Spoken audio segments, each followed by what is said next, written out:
Good morning, students.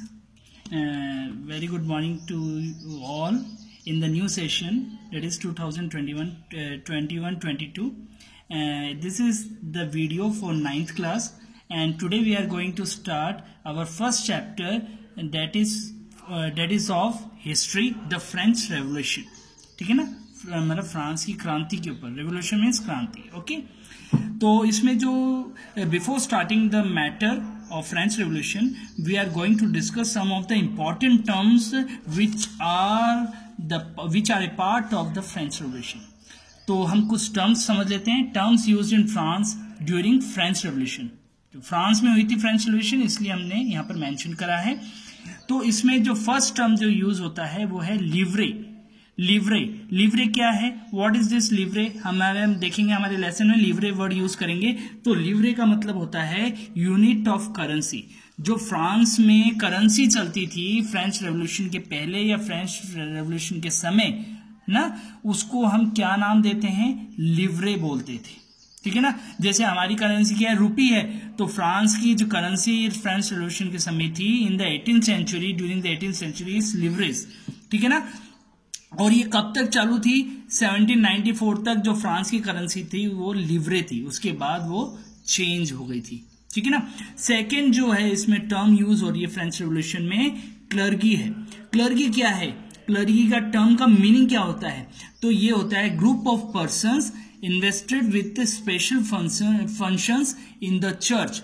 दो church की special जो अथॉरिटीज होती हैं, जो ऑफिसर्स लेवल पे होते हैं, जैसे फादर होता है, पॉप होता है, सिस्टर्स होती हैं, बिशप होता है, आर्च बिशप होता है.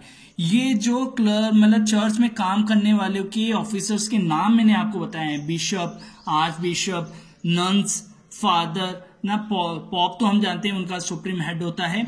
तो क्लर्गी मतलब चर्च में जो ऑफिसर्स होते हैं या जो चर्च का पार्ट होते हैं वो क्या कहलाते थे? क्लर्गी कहलाते थे. सेकेंड है तीथे. तीथे क्या है? A tax levied by the church. एक ऐसा टैक्स जो चर्च लोगों पे लगाता था, मतलब फ्रांस की पॉपुलेशन पे लगाता था, वहां के लोगों पे लगाता था. मतलब वो टैक्स कौन लगाता था? चर्च लगाता था. मतलब फादर, बिशप ये लगाते थे. अब वो क्या होता था? Comprising of 1/10 of the agriculture produce. मतलब जो भी फार्मर्स हैं, ठीक है ना, इंडिविजुअल फार्मर्स भी हैं, ये कम्युनिटी एग्रीकल्चर लैंड है, ये इंडिविजुअल लैंड है, उन सबको अपने मतलब प्रोड्यूस का, एग्रीकल्चर प्रोड्यूस का 1/10 चर्च को टैक्स के रूप में देना पड़ेगा. फिर थर्ड इसमें फोर्थ जो टर्म है टेले. टेले क्या है? Tax to be paid directly to the state. कुछ टैक्स ऐसे होते थे जो चर्च नहीं लगाते थे, डायरेक्टली मतलब किंग, मतलब रॉयल फैमिली लोगों पे पॉपुलेशन लगाती थी, उसको हम टेले कहते हैं. ठीक है ना. अब मैंने रॉयल फैमिली की बात कर रही है तो हम थोड़ा समझ लें कि रॉयल फैमिली में फ्रेंच रेवोल्यूशन के समय फ्रांस का किंग कौन था. तो फ्रांस का किंग फ्रेंच रेवोल्यूशन के समय था लुई. देखो एस लगा है लेकिन हम इसको लुईस नहीं बोलते हैं, लुई पढ़ा जाता है, साइलेंट है. लुई 16. एक्स का मतलब होता है 10, VI 6. तो 10 + 6 16. लुई 16 था the king of France during French revolution. तो ये किंग का नाम भी हमें पता लग गया. फिर सेकेंड जो टर्म है क्वीन मारी एंटोनेट.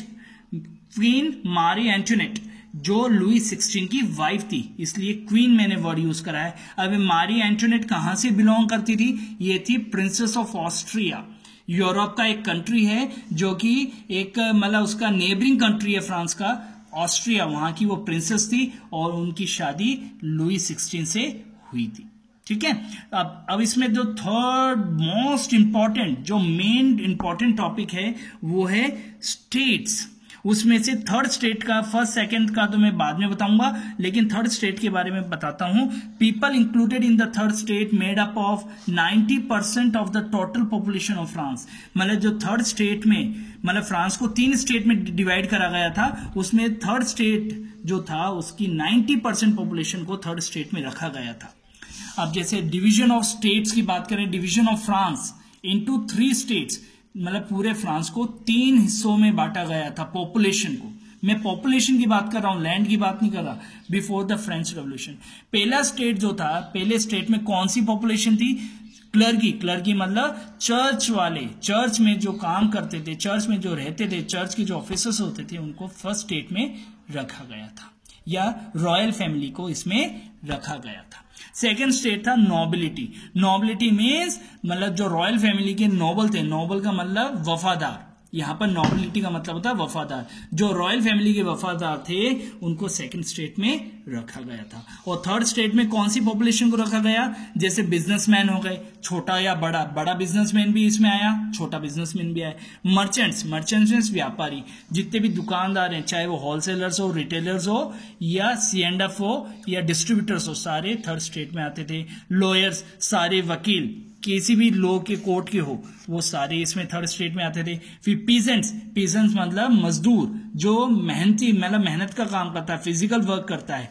आर्टिशंस, जो मतलब पेंटर्स हो गए, है ना, जो आर्टिस्ट हैं जैसे कारपेंटर्स हो गए, पेंटर्स हो गए, सारे इसमें थर्ड स्टेट में आते थे। और कौन आता था थर्ड स्टेट में, स्मॉल पीजेंट्स। पहले तो बड़े पीजेंट्स, बड़े लैंड फार्मर्स आ गए, अब छोटे फार्मर्स भी इसमें आते थे। लैंडलेस फार्मर, जिन लेबर्स के पास मतलब अपनी खुद की जमीन नहीं होती थी, एग्रीकल्चर लैंड, वो भी इसमें आते थे। फिर सर्वेंट, सर्वेंट का मतलब डोमेस्टिक सर्वेंट, जो हमारे घरों में काम करते हैं, ये सारे थर्ड स्टेट में आते थे। मतलब सबसे बड़ा जो पॉपुलेशन था वो थर्ड स्टेट में होता था। फर्स्ट और सेकंड स्टेट में तो थोड़ी सी 10% पॉपुलेशन थी। अब इंपॉर्टेंट नोट जो अभी तक मैंने आपको बताया है टर्म्स और स्टेट्स के बारे में, वो आप थोड़ा सा ध्यान से देखना। स्टेट 1 में, state 1 and 2 are free not to pay any tax to the state. मतलब फर्स्ट स्टेट और सेकंड स्टेट, मतलब चर्च के जो लोग हैं या रॉयल फैमिली और या रॉयल फैमिली के जो वफादार हैं, उनको कोई भी टैक्स देने की जरूरत नहीं होती थी। उनको एकदम फ्री कर दिया गया था कि वो कोई भी टैक्स, किसी भी प्रकार का, ना प्रॉपर्टी टैक्स देंगे, ना सेल टैक्स देंगे, ना इनकम टैक्स देंगे, कोई भी टैक्स नहीं देंगे। इसलिए मैंने लिखा है are free not to pay any tax to the state. अब टैक्स देगा कौन, क्योंकि हम तो सब टैक्स देते हैं, लेकिन उस समय फ्रांस में टैक्स कौन देता था, people of the third state.